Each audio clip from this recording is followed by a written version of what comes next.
जय हिंद और जोहार। हिंदू, मुस्लिम, सिख, ईसाई, बुद्धिस्ट और जैन धर्म के बारे में तो आप लोगों ने सुना ही होगा, लेकिन क्या आपने एक ऐसे धर्म के बारे में सुना है जो कई वर्षों से अपनी पहचान के लिए संघर्ष कर रहा है?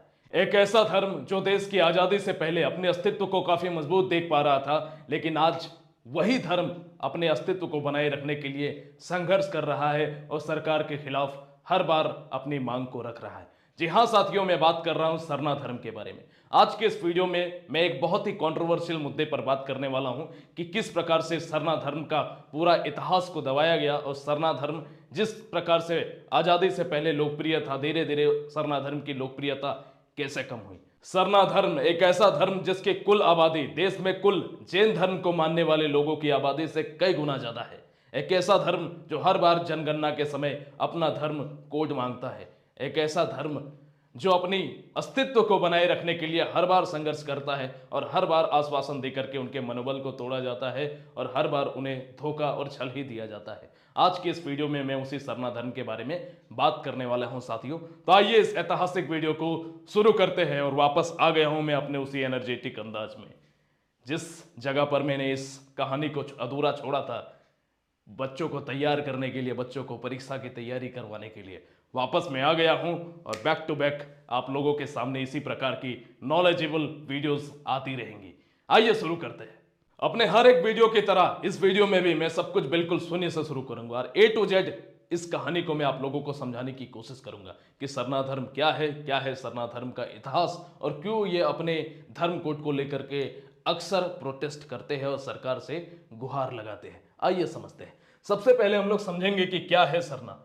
जिस प्रकार से हिंदू धर्म, मुस्लिम धर्म, सिख धर्म और ईसाई धर्म होता है, इसी प्रकार से सरना एक धर्म का नाम है। सरना एक धर्म का नाम है। देश में जो प्राचीन आदिवासी थे, जो प्राचीन आदिम जनजाति थे, उन्हीं में से एक आपका सरना धर्म भी था। इनके बारे में ऐसा कहा जाता है, धर्मावलंबी, सरना धर्म को मानने वाले धर्मावलंबी कहते हैं कि हमारी संस्कृति उस समय से है जब पृथ्वी का विकास हुआ था। जिस समय मानव की उत्पत्ति हुई उस समय से हमारा धर्म और हमारा मजहब चलता है। जब हम लोग सरना के बारे में बात करें साथियों, तो जो आदिम जनजाति है, आदिम जनजाति प्रकृति की पूजा करते थे और प्रकृति में दो देवताओं को इन्होंने नाम दिया। पहला था धर्मेश और दूसरे देवता का नाम था सरना।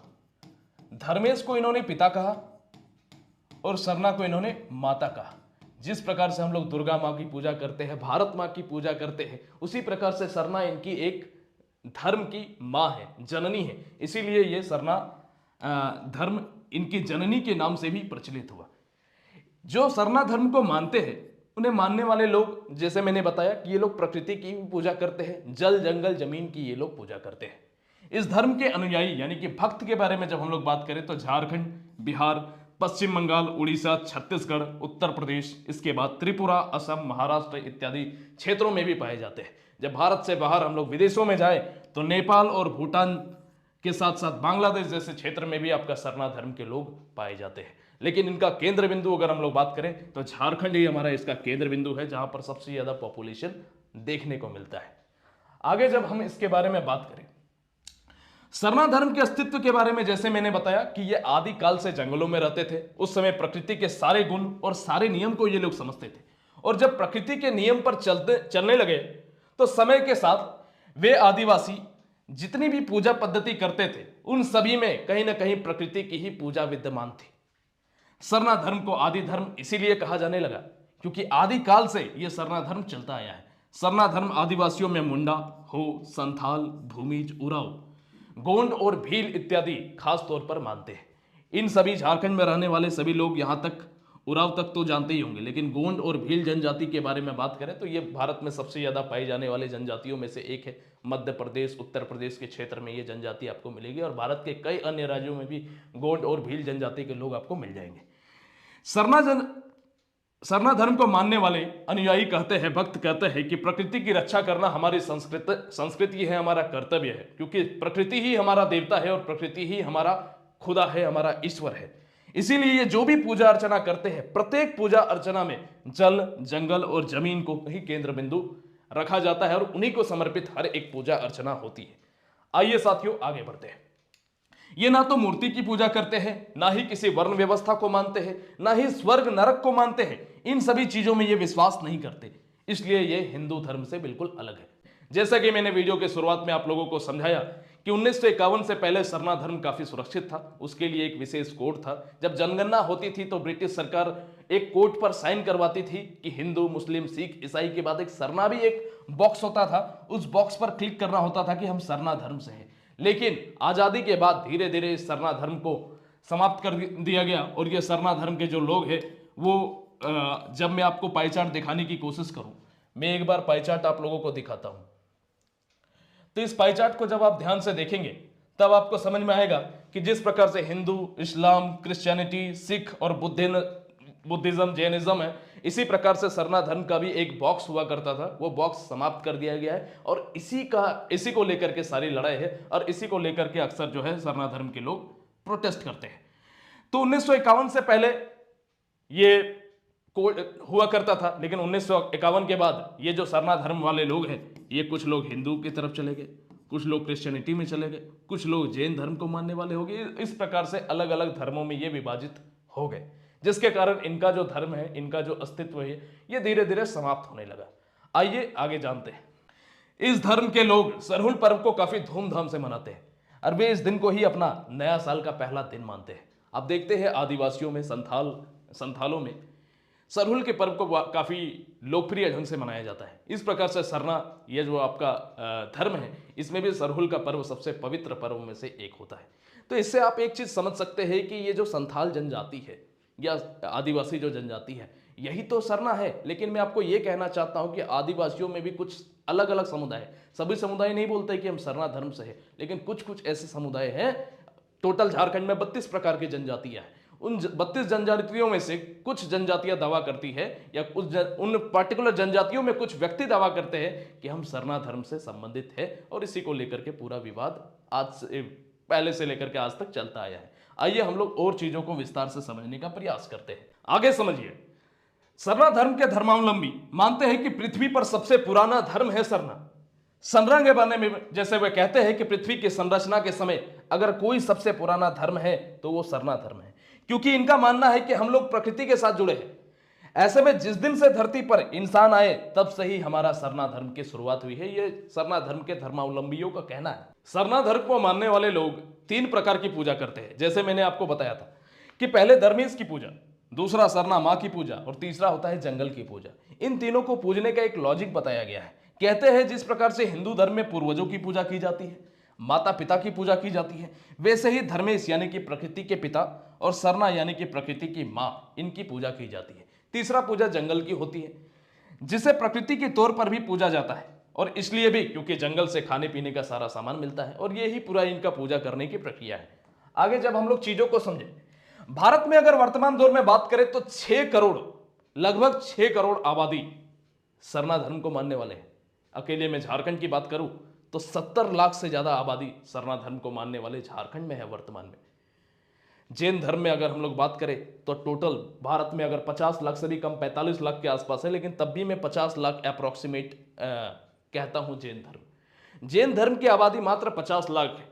लेकिन जब जनगणना होती है तो जैन धर्म के लिए एक विशेष प्रावधान होता है, एक धर्म कोड सेलेक्ट करने का ऑप्शन रहता है कि आप किस धर्म से हैं। जनगणना के समय पूछा जाता है तो आप टिक करते हैं कि मैं जैन धर्म से हूं। इसी प्रकार से जब इतनी ज्यादा आबादी है तो सरना धर्म के लिए कोई विशेष कोड क्यों नहीं रहा, इसको लेकर के अक्सर जो है समस्याएं खड़ी होती आई है। झारखंड में जैसे मैंने बताया कि 32 प्रकार के जनजातियां हैं और उन जनजातियों में अगर आप छांटने का प्रयास करेंगे कि कौन सी जनजाति सरना धर्म का है तो आप नहीं समझ पाएंगे, आप नहीं छांट सकते। वो खुद आप सामने से बोलेंगे कि हाँ हम सरना धर्म को मानने वाले हैं, तभी जाकर के आप उनको चयन कर पाएंगे। ठीक है, आगे बढ़ते हैं। अब हम लोग समझते हैं कि सरना धर्म के अस्तित्व का समापन कब से शुरू हुआ। सन 1871 से लेकर के 1951 तक जब जब जनगणना हुई, जनगणना प्रपत्र में आदिवासियों के लिए एक अलग धर्म कोड होता था, लेकिन 1961 के जनगणना के प्रपत्र से साजिश के तहत इसे हटा करके अन्य धर्म की कोटि में डाल दिया गया। इसके बाद आदिवासी के समक्ष धार्मिक पहचान का संकट खड़ा हो गया और इस कारण आदिवासियों की बड़ी संख्या में धर्मांतरण होने लगा। जनगणना प्रपत्र या फिर सरकारी दस्तावेजों में भी अब अलग धर्म कॉलम नहीं होने के कारण आदिवासी को भी हिंदू, मुस्लिम, ईसाई, सिख, बौद्ध या फिर जैन धर्म में से किसी एक कॉलम में अपना धर्म दर्ज कराना पड़ता था और इसके कारण आदिवासियों का सही जनगणना नहीं हो पाती थी कि टोटल उनकी पॉपुलेशन क्या है। मैं अगर सेंसस की इस रिपोर्ट को दिखाऊं तो आप देख पा रहे होंगे, यहाँ पर हिंदू है, यहाँ पर मुसलमान है या क्रिश्चियनिटी है, यहाँ पे सिख है, यहाँ बुद्धिस्ट है और यहाँ जैनिज्म है। आदिवासियों को सिलेक्ट करना पड़ता है तो या तो वो हिंदू की तरफ सेलेक्ट करते हैं या तो वो अनएफिलिएटेड या अदर की तरफ भी सेलेक्ट कर देते हैं। अनएफिलिएटेड का मतलब होता है कि जो किसी धर्म को नहीं मानते हैं, और अदर्स मतलब जो किसी न किसी धर्म को मानते हैं लेकिन उनकी पहचान या कह सकते हैं कि किसी धर्म को मानते हैं जिसकी पहचान या जो इस लिस्ट में शामिल नहीं है। तो बहुत से लोग, मैक्सिमम लोग अदर की तरफ या हिंदू की तरफ जो है सेलेक्ट करते हैं। अब हम लोग समझते हैं कि सरना धर्म को मानने वाले लोग आखिर क्यों अक्सर प्रोटेस्ट और आंदोलन करते हैं, क्या है इनकी मांगे। आइए एक एक करके हम लोग समझने का प्रयास करते हैं। इनकी सरकार की अभी तक की सिर्फ और सिर्फ एक ही मांग है कि सरना धर्म कोड को अगली जनगणना से पहले लागू किया जाए। ऐसा हुआ तो हमारी मुख्य समस्या खुद ब खुद ही समाप्त हो जाएगी। 2011 का जब जनगणना हुआ तब लगभग 79 लाख लोग ऐसे हुए जिन्होंने कहा कि हम सरना धर्म से संबंधित थे। उन्होंने किसी को सेलेक्ट ही नहीं किया, बोला कि हम लोग इलेक्शन में जाएंगे नहीं, हम लोग वोट डालने के लिए जाएंगे ही नहीं अगर ऐसा होगा तो। सरना धर्म के लोग अक्सर ये डिमांड रखते हैं और अक्सर ये कहते हैं कि अगर आप हमारे धर्म को एक ऑफिशियल धर्म नहीं बनाते हैं तो हम लोग वोट देने के लिए ही नहीं जाएंगे, जिससे केंद्र सरकार को भी एक बहुत बड़ा नुकसान होने की संभावना है। और इस बार सरना धर्मावलंबियों के गुरुओं का यही कहना है कि 2024 या जब भी आपका जनगणना हो, 2021 को होना था वो तो नहीं हुआ, लेकिन जब भी होने वाला हो जनगणना, उस समय सरना धर्म का एक अलग कोड हो। अलग कोड से बार बार आप कंफ्यूज मत होना। जिस प्रकार से हिंदू को सिलेक्ट करने का एक बॉक्स रहता है उसी प्रकार से उस बॉक्स का ही नाम है आपका सरना धर्म कोड, समझे। जिस प्रकार से हिंदू, मुसलमान, सिख, ईसाई का आपका बॉक्स था ना, उसी प्रकार से सरना धर्म का एक बॉक्स होगा, उसी बॉक्स को ही कहते हैं सरना धर्म कोड। आप इस बात को समझेंगे। आगे समझिए, 50 लाख लोगों ने दर्जा नहीं मिलने के बावजूद सरना को अपना धर्म बताया और सरना को धर्म का दर्जा मिला तो और ज्यादा आदिवासी लोग इस धर्म को अपनाएंगे। ऐसे में संविधान के आर्टिकल 25 के तहत किसी भी धर्म को मानने के मौलिक अधिकार के तहत सरना धर्म कोड को मान्यता मिलना चाहिए। संविधान में भी इस बात का जिक्र है आर्टिकल 25 में कि अगर आप किसी अलग धर्म को मानते हैं तो सरकार उस चीज को एक्सेप्ट करेगी और आप लोगों के लिए एक विशेष धर्म कोड बनाएगी, क्योंकि इतिहास से वो चलता आया है। हाँ, समय के साथ कुछ हुआ होगा इंसिडेंट जिसके कारण वो हट गया, लेकिन वापस से ऐसा नहीं कि असंभव है, ऐसा किया जाना संभव है, पॉसिबल है। आइए समझते हैं कि सरना को हिंदू या क्रिश्चियन से अलग धर्म का दर्जा क्यों मिलना चाहिए। रांची यूनिवर्सिटी के प्रोफेसर रहे कर्मा उराव का कहना है कि सरना धर्म को मान्यता मिले, इसका एक ठोस तर्क तो इसे मानने वालों की संख्या है कि इसकी संख्या देखिए कि जैन धर्म से ज्यादा इसकी संख्या है, तो इसके लिए क्यों नहीं एक धर्म कोड होगा। दूसरा, 2011 की राष्ट्रीय जनगणना के अनुसार सरना धर्म को मानने वाली संख्या जैन धर्म को मानने वाले से भी ज्यादा है, जो मैंने बताया, इसलिए इसे भी धर्म का दर्जा मिलना चाहिए। सुरक्षा के अभाव से सरना धर्म के लोग आरक्षण का लाभ लेने के लिए हिंदू या क्रिश्चियन धर्म को अपना लेते हैं, इसलिए भी हमारे धर्म को मान्यता मिलनी चाहिए। तो ये 3 मत रखे गए रांची यूनिवर्सिटी के प्रोफेसर के माध्यम से। आइए समझते हैं। इनका यह भी कहना है कि 2016 में केंद्र सरकार ने कहा था कि आदिवासी समुदाय को के लोग 6 में से, ये जो 6 धर्म है, उन 6 धर्म में से किसी भी एक धर्म को चुन सकते हैं, अलग से कॉलम नहीं जोड़ा जाएगा। ऐसे में हमारी मांग है कि जब सरना हमारा धर्म है तो हम क्यों जबरदस्ती दूसरे धर्म को माने। ये सरना धर्मावलंबियों का कहना है। सरना को अलग धार्मिक समुदाय के रूप में मान्यता मिलने से उनकी भाषा और इतिहास को बेहतर सुरक्षा मिलेगी और आदिवासियों की धार्मिक पहचान बचाने के लिए भी ये जरूरी है। ये सभी बातें जो है इन सभी का कहना है। आगे बढ़ते हैं। 1871 ईस्वी में जब पहली बार देश में जनगणना हुआ, उस समय आदिवासियों के लिए अलग से धार्मिक कोड की व्यवस्था थी। 1951 के जनगणना में भी आदिवासियों के लिए अलग धर्म 1951 ईस्वी से ही जनगणना में आदिवासियों के लिए अलग धर्म के बजाय हिंदू धर्म को ही शेड्यूल्ड ट्राइब्स यानी एसटी की कैटेगरी में कहा जाने लगा। इसके साथ ही जनगणना में धर्म को लेकर के एक अलग से कैटेगरी अन्य बनाया गया और 2011 की जनगणना में 79 लाख लोगों ने धर्म का कॉलम में अन्य भरा था। ये अन्य कहने का मतलब यही है, मैं अगर आपको चीज़ों को समझाऊं, फिर से मैं अगर आपको समझाऊं इस बॉक्स के माध्यम से, तो देखिए हिंदू, इस्लाम, क्रिश्चियनिटी, सिखिज्म, बुद्धिज्म, जैनिज्म, अनएफिलिएटेड और अदर्स। तो ये अदर्स के ऑप्शन को मैक्सिमम आदिवासी लोग क्या करते हैं, सेलेक्ट कर देते हैं। मैक्सिमम लोग इस अदर्स को सेलेक्ट कर देते हैं और ये चाहते हैं कि अदर्स ना होकर के यहाँ पर सरना धर्म कोड हो, है ना। आइए और चीजों को हम लोग समझते हैं। अब समझते हैं कि भारत सरकार का इस सरना धर्म कोड को लेकर के क्या तर्क है। आइए, 2020 में झारखंड विधानसभा ने सरना आदिवासी धर्म कोड का प्रस्ताव पास किया और इसमें आदिवासियों को अलग धर्म का दर्जा देने की बात कही। इसे लागू करने के लिए केंद्र सरकार की हरी झंडी चाहिए थी, लेकिन केंद्र सरकार ने इस प्रस्ताव को अनुमति ही नहीं दिया। तब से लेकर के अभी तक लगातार ये संघर्ष कर रहे हैं सरना धर्म को मानने वाले लोग, और अक्सर केंद्र सरकार को ये धमकी देते हैं कि साल 2024 के जनगणना, या जब भी 2024 में ही अनुमान लगाया जा रहा है कि जनगणना होगा, क्योंकि लोकसभा के चुनाव से पहले तो होना ही चाहिए, तो अगले जनगणना से पहले अगर ऐसा नहीं होता है तो हम सरना समुदाय में से कोई भी लोकसभा के इलेक्शन में वोट डालने के लिए नहीं जाएंगे। वर्तमान दौर में देखेंगे तो इस प्रकार से सरना समुदाय के लोग, एक खूबसूरत समुदाय जो अपने सौंदर्य के लिए, प्रकृति को पूजने के लिए, प्रकृति को सुरक्षा प्रदान करने के लिए, ये लोग अपना संस्कृति का हिस्सा, अपने परंपरा, अपना रिस्पॉन्सिबिलिटी समझते हैं कि ये जो पर्यावरण, ये जो ग्लोबल वार्मिंग हो रहा है वो नहीं होना चाहिए, ये ग्लोबल वार्मिंग खत्म होना चाहिए। प्रकृति का जिस प्रकार से दुरुपयोग कर रहा है, अलग अलग तरह के फैक्ट्रीज, अलग अलग तरह से इंडस्ट्रियलाइजेशन हो रहा है, हमारा जो प्रकृति को नुकसान हो रहा है, उस नुकसान को रोकने का ही जिम्मेदारी सरना धर्मावलंबियों का मानना है, और इन पूरे समुदाय का यही मानना है। तो इनकी सोच की मैं भी दाद देना चाहूंगा कि इनका जो प्रकृति की पूजा करने का जो कॉन्सेप्ट है, ये मुझे बहुत अच्छा लगा। जिस प्रकार से आज के डेट में देखेंगे कि धीरे धीरे झारखंड में इंडस्ट्रियलाइजेशन बढ़ रहा है, इंडस्ट्रियलाइजेशन बढ़ने के कारण जंगलों की सफाई हो रही है, लेकिन जितने जंगल काटे जाते हैं क्या उतने पेड़ लगाए जाते हैं? और अगर पेड़ नहीं लगाए जाएंगे तो वो दिन दूर नहीं जब हमारा भी वातावरण दिल्ली की तरह हो जाएगा, दिल्ली की तरह दूषित हो जाएगा, सांस लेने में दिक्कत आएगी। जिस प्रकार से हमारा नाम झारखंड पड़ा, हमारे स्टेट का नाम झारखंड, झाड़ियों के कारण, प्रकृति के कारण, इसकी खूबसूरत सौंदर्य के कारण और इसकी सुगंधित हवा के कारण इसका नाम झारखंड पड़ा, वही धीरे धीरे दूषित हो जाएगी, मेलित हो जाएगी, क्योंकि धीरे धीरे यहाँ पे इंडस्ट्रीज का स्कोप हर दिन बढ़ता चला जा रहा है। और ऐसी स्थिति में सरना धर्मावलंबियों का इस प्रकार की मांगों का रखना आप किस प्रकार से देखते हैं, नीचे कमेंट बॉक्स में लिखेंगे। ये अक्सर जो है सरना धर्म के लोगों को इस प्रकार से प्रोटेस्ट करना पड़ता है, कई महीनों तक, कई सदियों तक, कई सालों से ये लगातार जो है अपनी बातों को लेकर के सरकार के सामने अपनी मांगों को रखती है, लेकिन सरकार हर बार इनकी बातों को सुनने से इनकार करती है।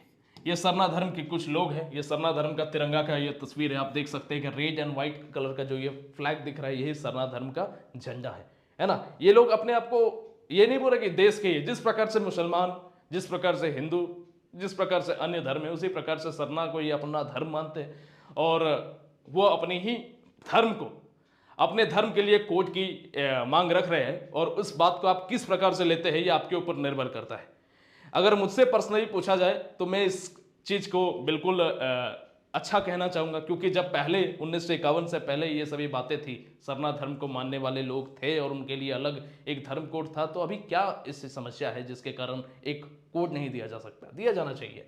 आज अगर जैसे जब से देश की राष्ट्रपति एक संथाल समाज से आई है, क्योंकि इन्हीं के समाज से मैक्सिमम लोग सरना धर्म को मानने वाले लोग होते हैं, ठीक है, तब से ये कयास लगाया जा रहा है कि सरना धर्म कोड अब दूर नहीं है। अब ऐसी संभावनाएं हैं कि सरना धर्म कोड को केंद्र सरकार भी मंजूरी दे देगी और हमारा जो धर्म के लिए एक अलग कोड जनसंख्या के समय आ जाएगा। अब हम लोग ये समझते हैं कि आखिर क्यों, ऐसा क्या संभावना है, ऐसी क्या संभावना है जिसके कारण केंद्र सरकार इस चीज को करने से डर रही है? देखिए, केंद्र सरकार की 2-3 बातें गलत है। चुनाव के समय वो कुछ भी वादा कर देती है। पहला वादा कि जातिगत जनगणना करवाना। अब जातिगत जनगणना करवाएंगे तब सबसे पहले कौन उठ करके आएंगे? जातिगत जनगणना में सरना धर्म के लोग भी आएंगे उठ करके। तो जातिगत जनगणना कराना संभव ही नहीं है, तब भी जातिगत जनगणना के बारे में बातें होती है ना। केंद्र हर बार दावा करता है कि मैं जातिगत जनगणना करवा दूंगा, लेकिन ये करवाना संभव है ही नहीं। कांग्रेस ने एक बार प्रयास किया था, जनगणना करवाई भी, लेकिन लिस्ट को कभी सार्वजनिक किया ही नहीं। तो बीजेपी भी हर बार वादा कर सकती है, लेकिन अगर ऐसा हो गया तो देश में नई आरक्षण की मांगे आ जाएगी।